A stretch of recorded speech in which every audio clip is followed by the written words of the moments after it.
I think the two very important points made there by Hugh Aranka Davis.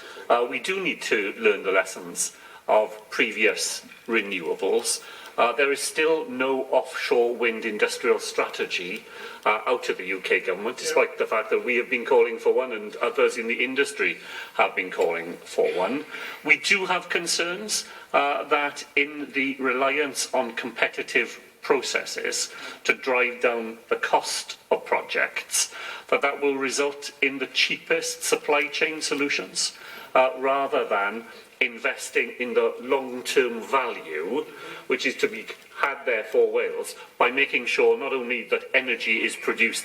in the Celtic Sea, but that everything that goes into that has a local supply chain, creating jobs in the process. As to the grid, I sometimes think, Llawi, that because it is called the national grid, that people don't realise that this is a private company listed on the stock market, distributing £1 billion every year in dividends to shareholders. Indeed, it distributed £4.5 billion in 2017 alone, directly into the hands of shareholders, when we know that there is not enough investment going into the vital connections that the grid provides. When I was in Ireland in the autumn, I took part in a roundtable discussion with the Foreign Minister of the Irish government and developers interested in the Celtic Sea from the Irish perspective as well. I was struck by what a major developer said there, that their greatest fear is that they would bring the energy all the way to the beach and then there would be nothing that you could do with it because there would be no connection into the grid. I saw an article just this week by Molly Scott-Cato, the Green economist,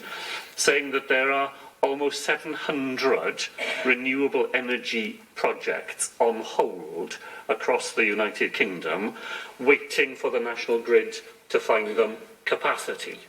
Well, my own preference would be to bring the national grid under public control,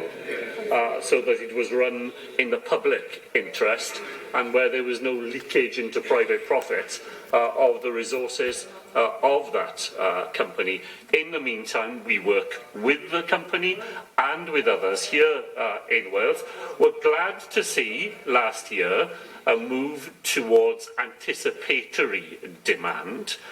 in the grid system. Glad to see that the latest energy minister at the UK government says that improving the grid is his top priority in all his responsibilities. There is undoubtedly a need for a step change in making sure that the grid is fit, not just for today, but for the future, so that when we put the Celtic Sea to work in the way that Sam Kurtz said in his original question, there will be the infrastructure there to take up the energy that will be produced.